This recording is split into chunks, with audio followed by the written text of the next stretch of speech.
Ada anak bertanya pada bapaknya, adalah lapar puasa. Ada anak bertanya pada bapaknya, sadar we apalah gunanya. Ada sengaja mengenal hati selalu, artinya memahami kita suci. Tarawih mendekatkan diri pada ilahi.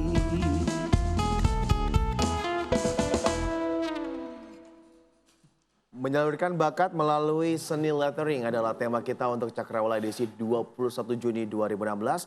Saya sudah tidak sendirian, saya sudah ditemani oleh Mbak Bani yang merupakan watercolor lettering artist. Selamat pagi menjelang siang ya, karena sudah jam 11. Kalau jam Selamat 12 pagi. kita panggilnya selamat siang. Mbak Bani gimana kabarnya hari ini Mbak Bani? Baik, Mbak alhamdulillah. Bani, nanti di sini kita berdua akan berbincang-bincang mengenai seni lettering art, tapi lebih ke spesifik yaitu watercolor lettering. Benar. Ya, tapi kalau kita secara universal gitu ya berbicara mengenai lettering art, banyak mungkin pemirsa yang nggak ngerti sedikit, mungkin Mbak Bani bisa membantu saya untuk memberikan informasi terkait lettering art nih Mbak Bani. Oke, jadi kalau lettering itu sebenarnya seni menggambar huruf. Jadi kalau misalnya teman-teman pernah dengar tipografi, itu kayak lettering itu bagian dari tipografi gitu, cuma seninya. Nah, mungkin ada lagi yang pernah dengar kaligrafi. Ya. Itu sebenarnya Banyak orang yang mengatakan kaligrafi itu apa bedanya dengan iya, lettering bener, ya kan? banyak banget yang tanya apa sih bedanya kaligrafi sama lettering. Jadi sebenarnya kalau kaligrafi itu seni menulis huruf. Bedanya menulis sama menggambar itu, kalau menulis tuh kita biasanya pakai alat khusus. Jadi kayak kita nulis biasa tapi hasilnya bisa jadi bagus. Tapi kalau lettering kita gambar satu persatu dari kayak bikin outline-nya, mewarnai bagiannya kayak gitu, detail sih. Jadi perbedaannya dari ini ya, terlihat cara pembuatannya. Cara pembuatannya. Tapi kalau terlihat dari kasat mata mungkin yang membedakan secara mungkin hasil jadinya ini apa nih Mbak? Kan kalau kita lihat banyak yang memper-memper sih sebenarnya ya, antara lettering dan juga kaligrafi. Mungkin kalau dari hasilnya, kalau lettering itu biasanya lebih detail, kayak banyak ornamen-ornamen gitu mungkin. Tapi kalau kaligrafi dia lebih sederhana tapi rapi banget. Jadi kayak jadi secara tidak langsung lettering bisa abstrak, maksudnya bisa ya kayak lebih ekspresi si lettering artisnya itu. tergantung moodnya juga ya. Iya, Tapi kalau untuk secara spesifik gitu ya, lettering art kan pasti juga ada beberapa ini ya tipe-tipe ya jenisnya untuk lettering art, atau mungkin bisa dijelaskan atau mungkin hanya satu? Kalau lettering sih umumnya cuma satu, kalau kaligrafi sih yang banyak. Kalau kaligrafi itu ada yang dari zaman dulu banget itu pakai pointed pen, yang pena-pena. Tapi kalau untuk lettering art cuma satu? Mungkin bentuk medianya atau bagaimana? mungkin medianya. Beberapa kita lihat kan lettering artist banyak yang menggunakan bakanannya pensil, ada yang menggunakan brush juga dalam proses penggambaran atau pembuatan lettering ya. Tapi kalau secara garis besar mungkin Mbak Bani bisa membantu saya untuk memberikan informasinya kepada pemirsa. Kalau lettering sih mungkin medianya yang paling umum pensil sih, pensil bolpen gitu. Oke. Soalnya kalau pakai pensil kan lebih bisa detail gitu, kayak apa ya, misalnya ada ornamennya gitu. Tapi kalau kayak brush itu lebih ke kaligrafi sih, bukan lettering. Oke. Jadi bedanya di situ. Tapi kalau Mbak Bani ini merupakan watercolor untuk lettering artist. Watercolor, jadi hanya menggunakan... Kalau aku lebih ke cat air sih, soalnya emang suka cat air. Jadi bukan pensil lagi dong sebagai yang basically dari lettering artnya? Karena basic, jadi sebenarnya masih sebelum pakai watercolor itu aku sketsa dulu pakai pensil pastinya. Jadi tetap pasti ada bagian yang pakai pensil gitu. Tapi kenapa memilih watercolor atau penggunaan cat air di sini? Lebih gampangnya kita bilangnya cat air aja ya? Iya, cat air. Jadi dulu tuh sebenarnya kan kebetulan aku juga kuliah desain. Terus waktu masih tahun awal-awal itu disuruh ngerjain tugas yang satu semester cat air doang. Nah di situ aku jadi kenal sama cat air kan, terus kayak suka, terus mulai cari-cari referensi dari, kan sekarang zaman Instagram tuh, terus kayak banyak artis yang pakai cat air tuh kok bagus-bagus banget, akhirnya pengen belajar sendiri dulu tuh. Karena awalnya berarti dari tugas kampus ya, dari tugas kuliah. Iya. akhirnya sekarang sudah menjadi profesional? Mungkin Karena dengar-dengar juga bergerak di bidang ini, sudah mulai merambah dunia bisnis juga.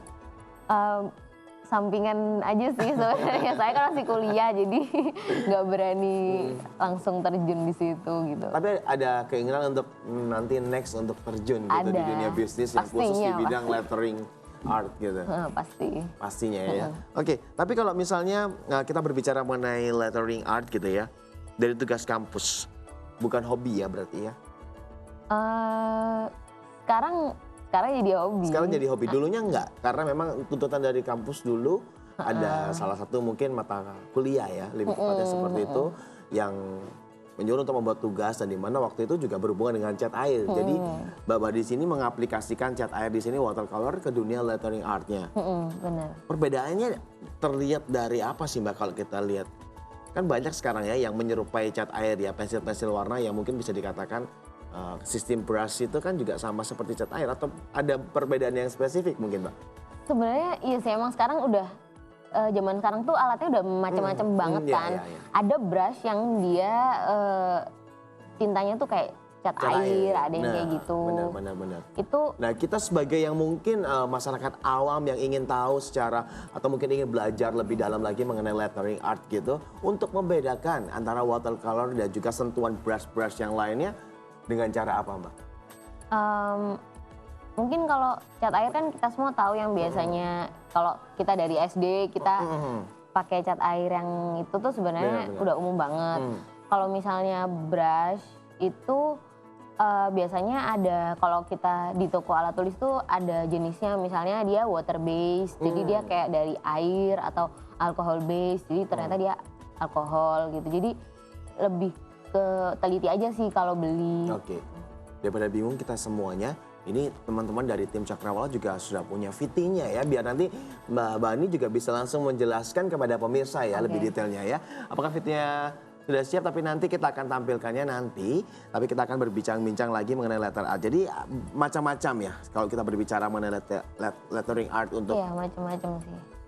Untuk Apakah hanya huruf? Kalau saya lihat berbagai di Instagram, di web juga semuanya huruf. Memang basically memang bergerak di huruf ya. iya, karena kan letter dari katanya udah letter tuh huruf. Tapi Jadi kalau misalnya kalau kita bicara kaligrafi kan juga ada seperti tulisan-tulisan Arab juga gitu ya.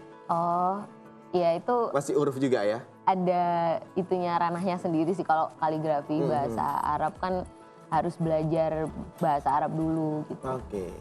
Sejauh ini Mbak, untuk pengalaman ini yang sudah membuat yang paling tidak terlupakan selama membuat lettering art untuk khususnya untuk watercolor dengan menggunakan aplikasi watercolor.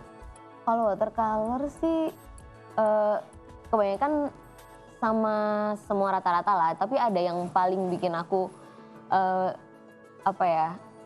sangat-sangat teringat tuh sampai sekarang. Aku pernah disuruh bikin di kaca, jadi medianya tuh kayak cermin gitu, dan itu aku kayak baru pertama kali, belum tahu pakai catnya itu cat apa, terus cerminnya itu besar banget karena waktu itu buat kayak acara wedding gitu. Oke. Terus akhirnya aku sampai ganti cat 5 kali baru berhasil. Nggak rugi gitu. rugi dong. Antara rugi dan Kalau sebenarnya sih kalau sekarang belum bisa. Aku nggak money oriented banget sih, soalnya kan nambah pengalaman dulu. Toh kalau misalnya orang lihat hasilnya bagus juga bakal tertarik gitu. Oke, tapi sekarang sudah sudah banyak yang pesen juga kan, dengar-dengar ya, untuk pembuatan frame, bisnis frame yang bertulisan itu, bahan dasar lettering. Itu awal mulanya gimana?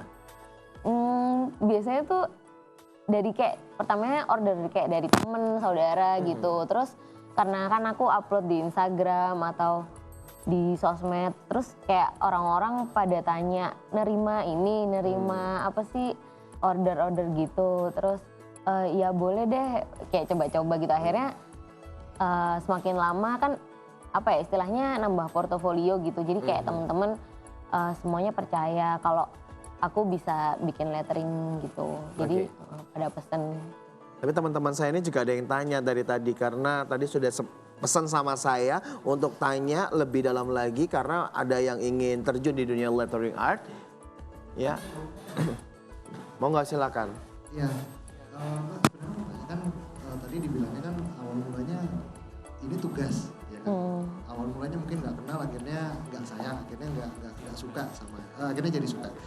Yang mau saya tanya, dari suka itu sekarang sudah, apakah ini menjadi satu ladang bisnis, apakah menjadi suatu mata pencarian atau tidak? Kalau emang iya, contoh-contoh profesi yang menggunakan jasa ini atau pekerjaan ini tuh kira-kira ada di bidang apa aja dan seperti apa aja?